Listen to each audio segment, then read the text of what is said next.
I wasn't looking for anything. That's the part that keeps bothering me. I wasn't snooping. I wasn't suspicious. I was just picking up my truck from the shop on a quiet Tuesday afternoon. The guy behind the counter recognized me before I even said my name. "Blue Tacoma, right?" he asked, wiping his hands on a rag. "You're all set. Keys are in the visor." I nodded and reached into my pocket for my wallet when another guy, younger, maybe a delivery runner or intern, hurried over holding a small package. "Hey, this came with one of the drop-offs earlier," he said, glancing down at the label. "It's got the same last name as the service ticket." "Yours?" I took it without thinking. The packaging was sleek, matte white with gold trim, like it came straight from a storefront that charged for gift wrapping and eye contact. The label was handwritten, elegant cursive, and there it was, Jenna Whitmore, my wife. That's when I paused. I turned the box over, looking for an address. It wasn't her home. Wasn't her office either. The destination was a downtown hotel, one of those boutique spots with skyline views and ridiculously overpriced cocktails. I knew it because Jenna had been there the previous weekend for a client-facing seminar. She even sent me photos from the lobby, tasteful, corporate, a little too curated. Now I was staring at a package of luxury lingerie delivered to a room in that same hotel under my wife's name. I sat in the truck longer than I should have, the engine running, hands resting on the steering wheel while my brain ran in circles. There were perfectly reasonable explanations, right? A mix-up. A marketing gift. She'd mentioned once how sometimes companies send free samples or raffle prizes to people who attend conferences. Maybe it really was nothing. And yet, it didn't feel like nothing. When I got home, Jenna was already there.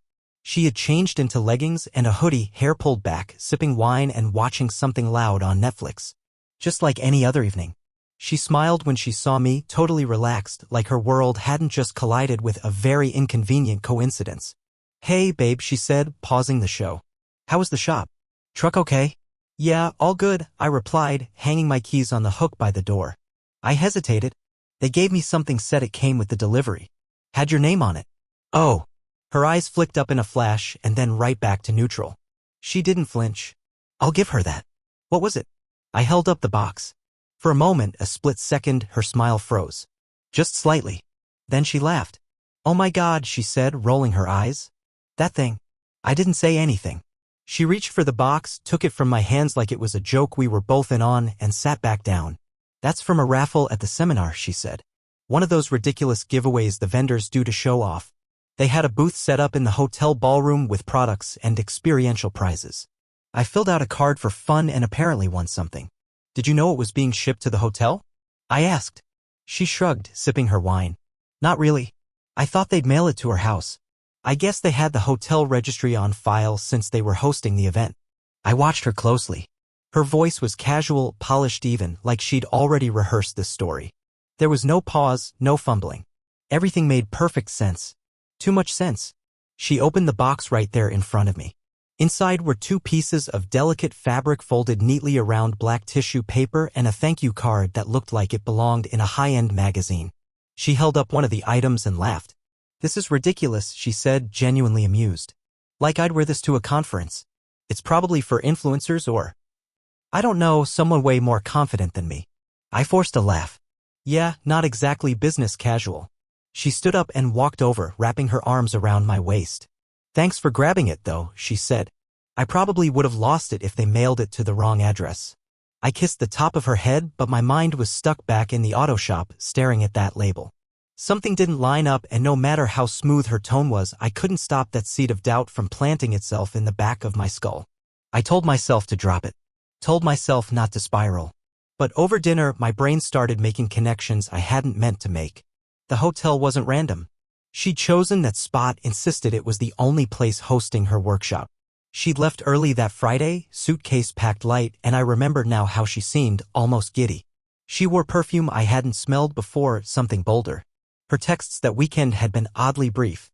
When I asked if the seminar was useful, she said it was fine and changed the subject. That night, after she went to bed, I Googled the event she claimed to attend. The company hosting it was real. The seminar was real. But there was no mention of raffles or boutique vendor pop-ups. The listed itinerary looked sterile. PowerPoint presentations. Breakout rooms. HR panels. Not exactly a setting for silk and lace giveaways. I found myself asking the question I didn't want to ask: was there even a raffle? Or had the package simply shown up at the wrong place, at the wrong time, to the wrong person? I wanted to believe her. God, I did. We've been married for 4 years. And while we've had our rough patches, work stress, misdates, long silences, I never saw her as the kind of person who would hide something that mattered. But the box was real. The hotel was real. And her story, while smooth and had just enough polish to make me wonder what had been rehearsed. Over the next few days, I tried to shake it off. Really, I did. I didn't want to be that guy. The paranoid husband checking shipping labels and stalking itinerary PDFs. But my brain kept working against me. I started noticing the things I'd missed before. The way she triple-checked her phone settings before plugging it into charge. The fact that she didn't leave it on the table anymore. How her schedule suddenly had more training weekends, most of them taking place in cities that were conveniently close but just far enough to need a hotel stay. The story about the package had been good. Convincing. Almost too convincing. And maybe it would have worked if I hadn't been the one holding it when the questions started. She didn't know that part. She didn't know how I got it. She assumed it had come to her door, that I'd seen it in a pile with the rest of the mail. But no, I had seen the label. I had read the delivery slip. I knew where it was supposed to go. I knew which room, which hotel, which weekend. And now I couldn't unknow it. I remember lying in bed that night, staring at the ceiling while Jenna slept beside me, her breathing slow and steady. I looked over at her, wondering what else she'd smiled through, what else she'd packaged into a neat, professional-sounding story. Was it just the box? Or was the box the beginning? Once you see something, really see it, you can't unsee it. That's what happened to me after the package. After that night, I started watching everything, retracing the weeks, maybe even the months that led up to it. Not intentionally at first. It was like my brain had flipped a switch. Suddenly, moments that once felt normal began to look scripted. Like the business trips. At first, I was proud of her hustle. Jenna had always been ambitious, and when she got promoted last year, I supported her every step. The new role came with travel, seminars, strategy sessions, client meetups. She started flying out at least twice a month, sometimes more. Always to different places. Always brief. She'd leave Friday morning and be back Sunday night, fresh-faced and humming like she'd just come back from a spa. I used to joke that she looked better after work trips than she did after our vacations. She'd just smile and say, sleep and room service. It does wonders. I bought it. I really did. But now I remember other details. Like how she always packed light. Too light. A small carry-on with barely enough clothes for a day, let alone 3. She used to be the type who overpacked for a weekend camping trip. Suddenly, she was a minimalist? And her suitcase, when she brought it back, it looked untouched. Like someone had packed it and never opened it. I also remembered how her mood shifted around those trips. Before she left, she'd be bright, almost manic. Full of energy. She'd talk faster, wear new perfume, change outfits twice before settling on the right look. She called it conference mode, said she needed to project confidence. But after she got home, it was like she deflated. She'd go quiet. Withdrawn. I chalked it up to post-travel fatigue. Funny how easy it is to explain things away when you don't want to ask the harder questions. There were other things too, stuff I never thought twice about until now. For example, she'd always insist on using her personal hotspot instead of the hotel Wi-Fi. Said it was more secure. Okay, sure. Makes sense once or twice. But every time?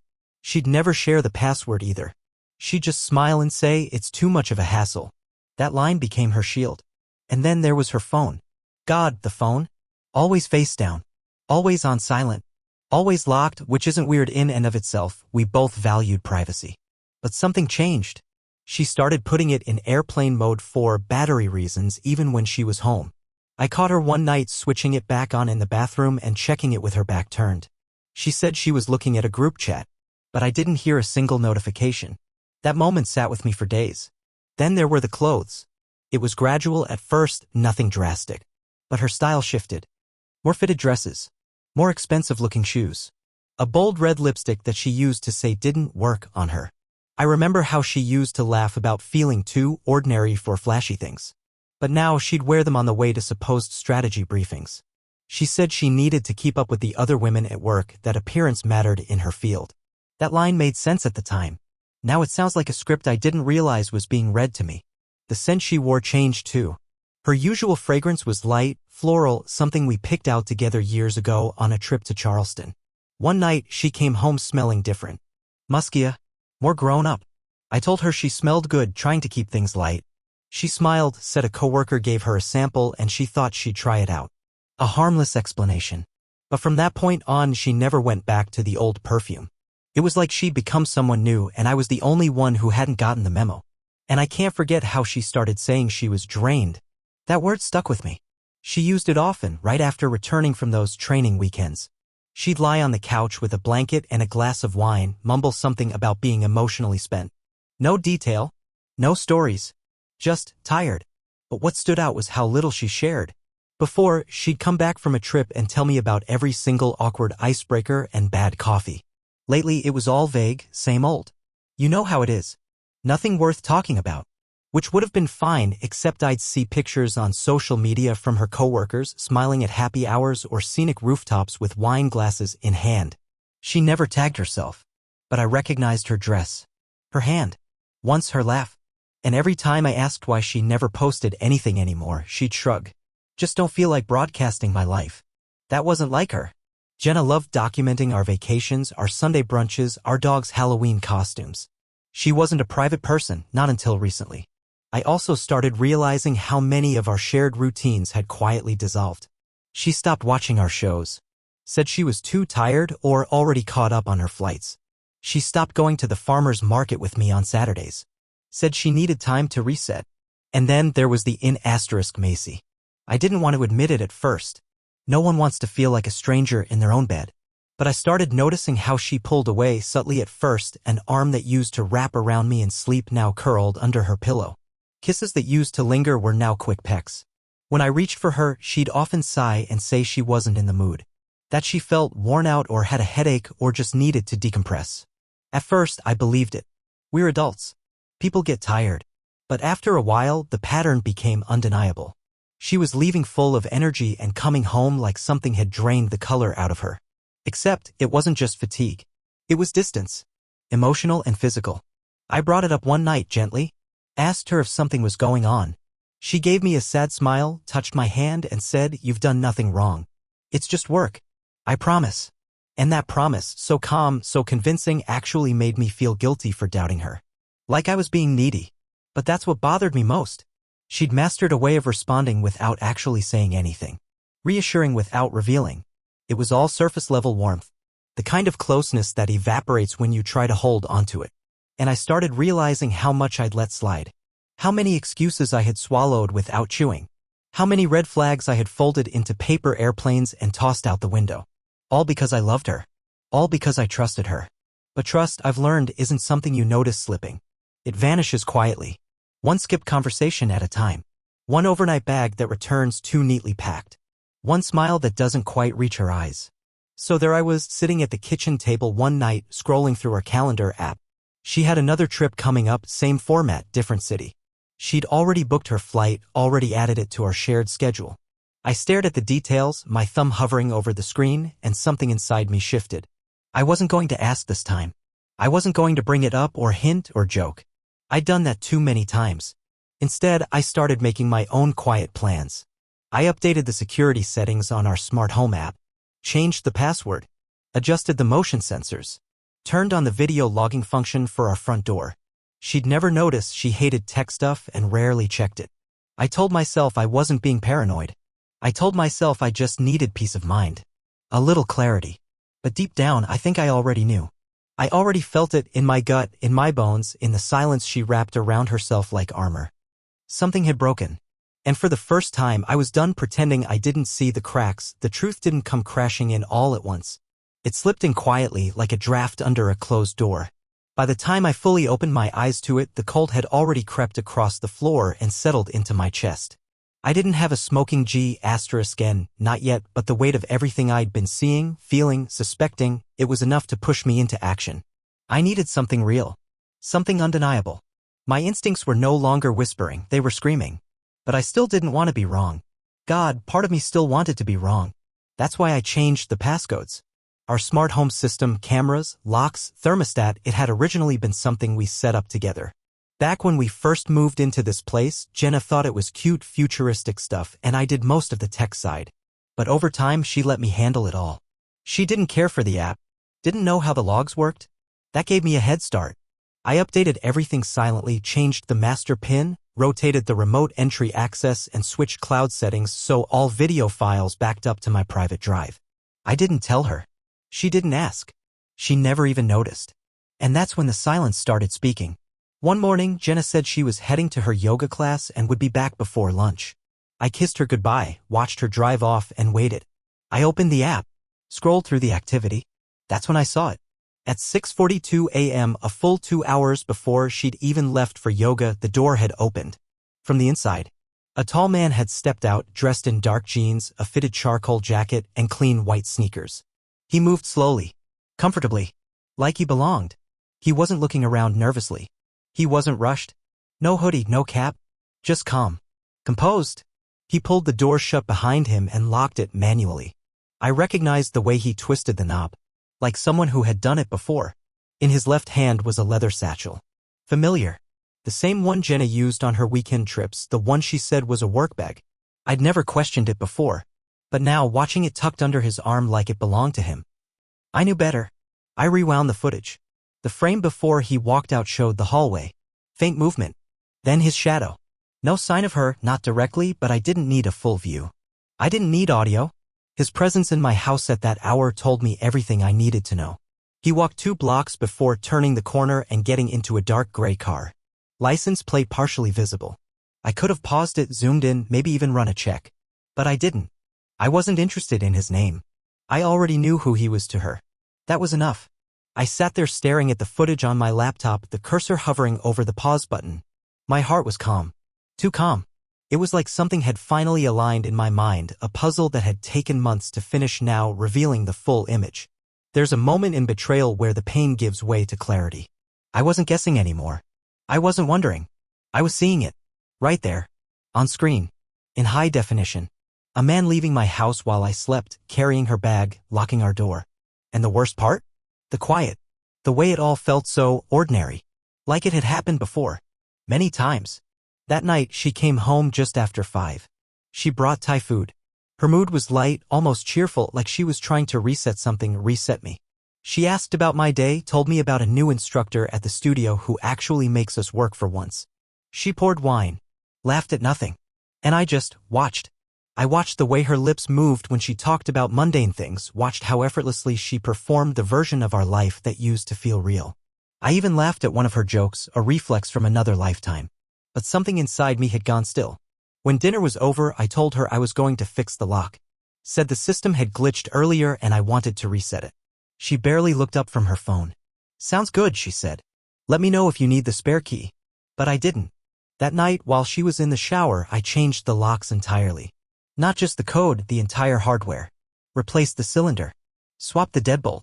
I took my time. Quietly, methodically. And when I was done, I set the new keys on my nightstand. She didn't notice a thing. The next day, she left early again, something about errands I didn't even ask. I waited until I saw the car pull away, then went to the smart system and set the door to autolock. I also disabled remote access. If she tried to come back, she'd need a physical key. I went to work like normal. Took calls. Answered emails. But I kept thinking about that man, his calm steps, the way he locked up behind himself like it was his home, too. I pictured him making coffee in my kitchen. Using my bathroom. Sitting on our couch. No. Not our couch. Not anymore. By the time I got home that evening, Jenna still hadn't returned. The house was too quiet. Every creak, every hum of the refrigerator sounded louder, more meaningful. I walked past the living room, paused at the hallway where the footage had been recorded. The doorframe felt narrower somehow, like the house was shrinking around the truth. She came back at 7:03 p.m. I heard the rattle of the lock, then silence. A pause. The doorknob turned again. Then a knock, light, hesitant. I waited. Then her voice muffled. Babe? Did the code change? I can't get in. I stood there on the other side of the door, hand resting on the knob. Another knock. A little louder. Ethan? Are you home? Her voice wasn't angry. Not yet. Just confused. Still pretending this was normal. I opened the door slowly, just enough to see her standing there with a paper bag in one hand, car keys in the other. What happened to the lock? She asked, smiling like it was all some small inconvenience.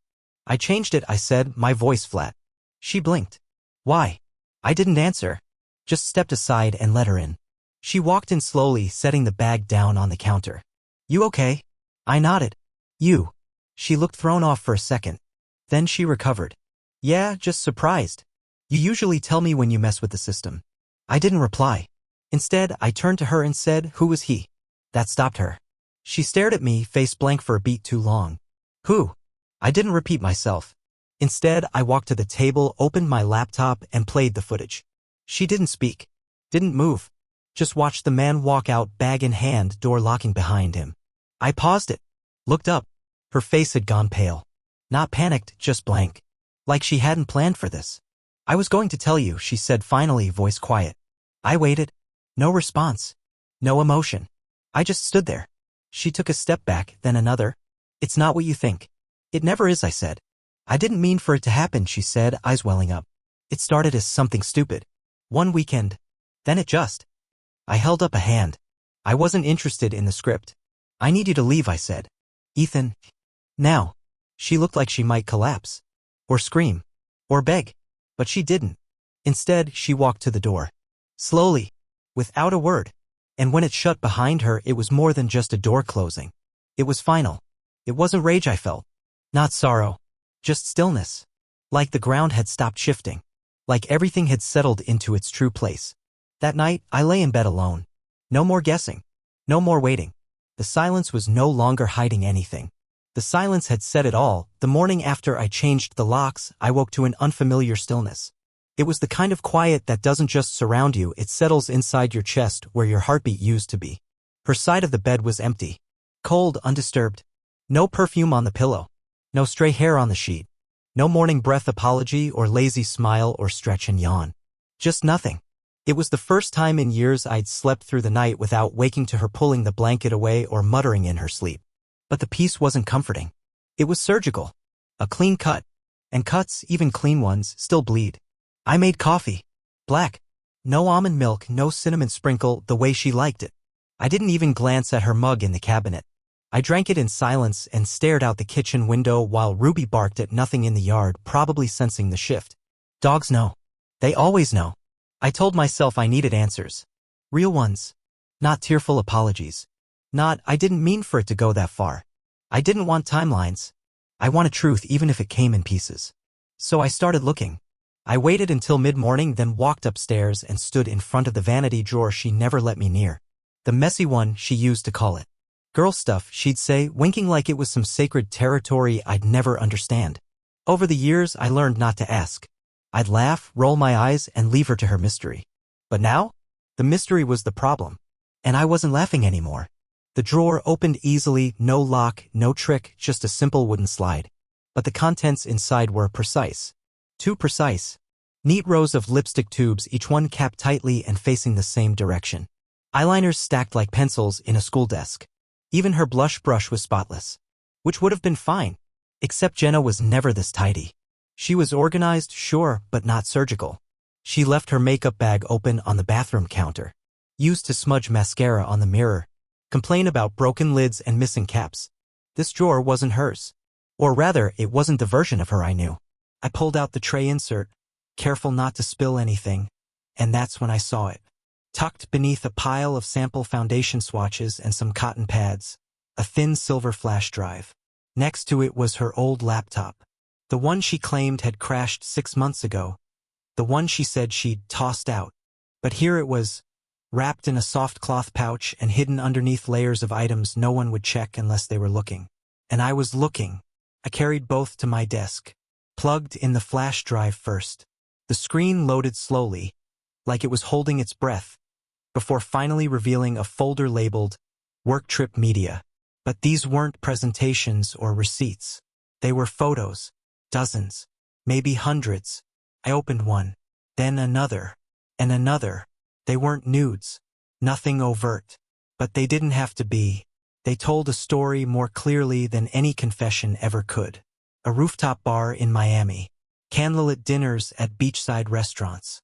Her in a sundress I'd never seen before, leaning against a man whose face was always just out of frame. Sometimes it was only his arm, or the edge of his glasses, or his hand resting casually on the small of her back. But the int asterisk Macy was unmistakable. One photo in particular stopped me cold. It was Jenna, reclining on a daybed by a pool. Not a crowded hotel pool, but something private, exclusive. Her smile was different. Not the one she gave clients or the camera or me. It was unguarded. Real in a way I hadn't seen in months, maybe longer. Behind her, blurry but legible on a towel, was the name of a luxury villa rental company in Napa. I Googled it. Private properties. No group discounts. No conferences. No raffles. Just people looking for a weekend away from their lives. There were screensh asterisk TS2, reservation confirmations. Some under her name. Some under different ones, initials only, or misspelled aliases that looked like mistakes but were probably intentional. Most had been paid through a shared card, but a few showed another name entirely. Mason T. Landry. The name from the package delivery. The hotel label. The one I hadn't forgotten. I dug deeper. Her email, the account she claimed she barely used anymore, was still logged in on her old laptop. She hadn't even changed the password. Maybe she thought I'd never check. Or maybe she thought I never needed to. That's the thing about trust. It works right up until the moment it doesn't. Inbox. Promotions. Travel. Hidden folders. One in particular caught my eye. Pending transfers. Inside were emails from banks I'd never heard of. One from an international account verification agency. One was a receipt from a digital vault company confirming encrypted storage access in Berlin. Berlin. We'd never even talked about going to Europe. There was a spreadsheet, 2 color-coded, time-stamped, mapped out by weekends. The column headers read like a tour schedule. Miami, July. Santa Barbara, August. Denver, October. Underneath each, names of clients, accommodations, expenses, comments like, use corporate comp from Mason's firm, or backdate invoice if questioned. This wasn't cheating. It wasn't just sneaking around. It wasn't, I made a mistake. This was a second life. A parallel track she'd built with the same precision as a career. Maybe it had started as a lie. But at some point it became a choice, repeated, refined, maintained like clockwork. I scrolled through one final email. It was sent from Mason's account, addressed only to her. Same room, same key. They still think you're with HR. Love the earrings, bring them again. You know how to make even business feel like vacation. My hands were steady. That surprised me. I should have been shaking, yelling, crying. But I wasn't. I was exhausted. Not from what I'd discovered, but from how deeply she'd pulled it off. From the time it must have taken to choreograph it all. From realizing how many times I'd sat alone at home while she smiled for cameras in another man's lap. She wasn't just lying to me. She was someone else entirely. Someone I didn't know. Someone who had built a parallel version of our marriage and never once looked back. The worst part? There was no confrontation to be had. No fight. No big reveal. Just evidence. Miles of it. All cold, clinical, irrefutable. I spent the rest of the day printing copies, saving backups, encrypting files she'd never see again. Not out of spite, out of self-preservation. This wasn't about heartbreak anymore. It was about knowing where the lines had been crossed, and accepting that they couldn't be uncrossed. That night, I stood in our bedroom, her perfume still faint on the vanity, and realized something I hadn't dared say out loud. I didn't miss her. Not the real her. Not the one who sat on another man's lap and called it networking. Not the one who forged itineraries and deleted receipts and curated an entire illusion from behind a screen. I missed who I thought she was. And that person had never really existed. I closed the laptop, locked the drawer, took Ruby for a walk, and as we stood at the edge of the street under the glow of the porch light, I realized I wasn't waiting for her to come home. I was already gone. A week after discovering her double life, I thought I'd seen the worst of it. I really did. I thought the pain had peaked, the photos, the hidden bookings, the fake itineraries, all of it. I thought I'd processed enough to be numb. I was wrong. It started with a push notification on my phone. I almost ignored it. Just a generic banner from our bank's app, the kind of thing that usually says you've spent $8.12 at Java Junction or low balance alert. But this one was different. Address change request and credit extension of $22,000 pending authorization. I stared at the screen, waiting for the rest of the sentence, the clarification, the explanation, the error. But that was it. No details. Just a ticking time bomb sitting in my notifications. I logged in immediately. There it was, a formal request to update the address on our joint account to an apartment downtown. Not our home. Not even near our home. And just beneath it, a credit line expansion form already submitted, pending review. My name was on the application. So was hers. Except I hadn't touched any of it. My stomach turned. I clicked through the audit trail. IP address, timestamp, browser. It wasn't some external scammer. It came from her laptop, the one I'd used just days ago to dig through the photos. Same device ID. Same geolocation ping. I could barely breathe. This wasn't just infidelity. It wasn't an affair or a lie or a string of hotel check-ins anymore. It was theft. It was calculated, coordinated access to money I'd worked years for. It was my future, my safety net, casually bundled into a side hustle I didn't consent to. I called the bank immediately and reported the change as unauthorized. The rep was polite, too polite. She paused often. Spoke in that careful tone banks use when they don't want to assume blame or accuse your spouse of being a con artist. I see the request was made through a secure login. Do both parties have access to this account? They did, I said flatly. Not anymore. She took a breath. We can freeze all movement until verification is complete. That will lock transfers, debit cards, and any open lines. Will that work? Yes, I said. Do it. And flag the credit request. That wasn't me.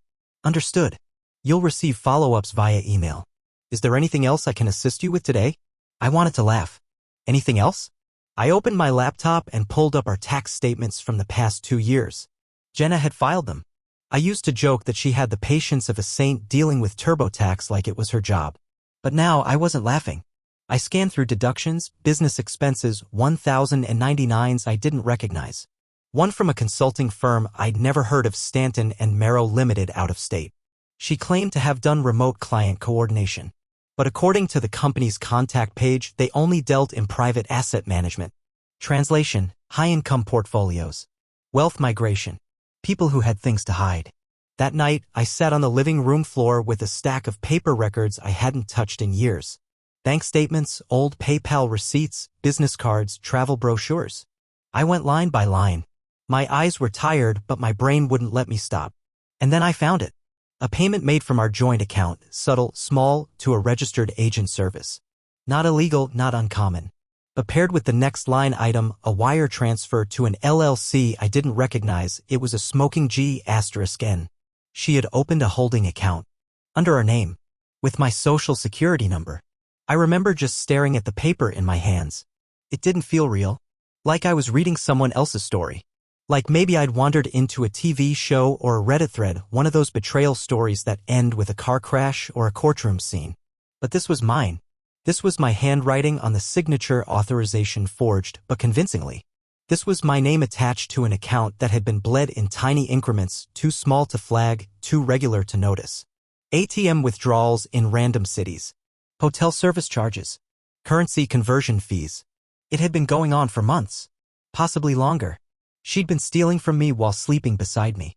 Cooking dinner in the kitchen, she was slowly mortgaging for someone else's fantasy. Smiling while I paid for takeout she'd ordered after planning her next weekend escape. And I've been paying for it all. Literally. I didn't cry. I didn't scream.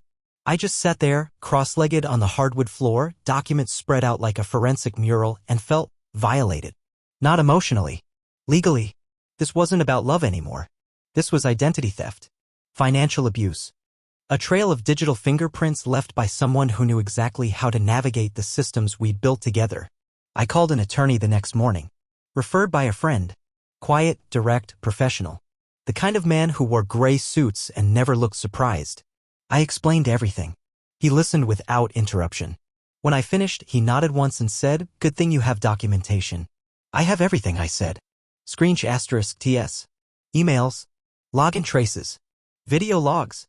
He leaned forward. Then we moved fast. By noon, we had initiated the paperwork to legally separate finances. He helped me open a protected personal account. We filed an affidavit detailing suspected fraud, and he flagged the joint credit extension attempt as a violation of state code. I had a file number by the end of the day and a contact at the Financial Crimes Division. There was a moment, brief, fragile, where I asked him if this could somehow be a mistake. If she was manipulated, I said, if someone pressured her. He raised an eyebrow. Do you believe that? I looked away. No, I admitted. And I didn't. Not anymore. Because the version of Jenna who would have cried at a $40 overdraft wasn't the same woman using my name to apply for 22 grand in leverage credit. That woman was gone. Or maybe she'd never been there. Maybe I just filled in the gaps because I wanted to believe the best. The next time she texted 2 days later, I didn't respond. It wasn't an apology. It wasn't even a confrontation. Just a message that said, "Can you please unfreeze the account? I have some things I need to take care of. We can talk after." No greeting. No explanation. Just expectation. As if I owed her one more ounce of trust. I read it 3 times before deleting it. That weekend, I boxed up the rest of her belongings. The perfume bottles. The shoes she never wore around me. The travel charger she always forgot to pack. Her scarves. Her gym bag. I didn't toss them, I'm not that guy, but I folded everything neatly and set the box in the guest room. Taped it shut. Wrote her name in black marker across the top. I left the wedding album out. Not out of sentiment, but because I wanted her to see what she'd walked away from. Not a marriage, but a man who had given her everything. Who paid every bill. Who showed up. Who waited. Who deserved better. The lawyer told me that with the financial evidence in hand, I had leverage in every sense. The prenup we'd signed was tight. Ironically, she had insisted on it when we got engaged. Said it was responsible part of her career mindset. Funny how that mindset came full circle. Now, that same document protected everything she thought she could siphon quietly. The last straw came when I got a call from a fraud investigator. She'd attempted to reset my online banking credentials by calling in as me. The agent flagged the voice as suspicious and shut the call down. They'd pulled the recording. The woman on the phone had tried to answer my security questions, our wedding date, my mother's maiden name, the name of our first pet. She'd gotten 2 of the 3 wrong. Not because she didn't know. Because she wasn't me.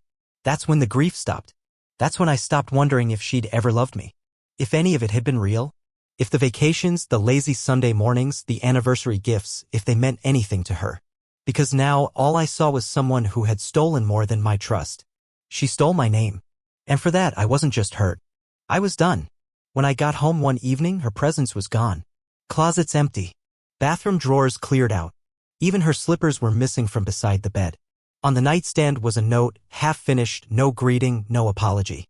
Just, I didn't know how else to say goodbye. But what struck me wasn't the note. It was the missing key. The duplicate to our safe deposit box gone. I called the bank the next morning. She'd been there. Used a fake ID with my name but someone else's face. They confirmed it was accessed. She didn't take money. She took memories, our wedding photos, the letter from my dad, my grandfather's watch. Not for profit, for control. What she stole wasn't valuable to anyone but me. And that made it worse. She didn't just leave. She erased the version of me that once trusted her.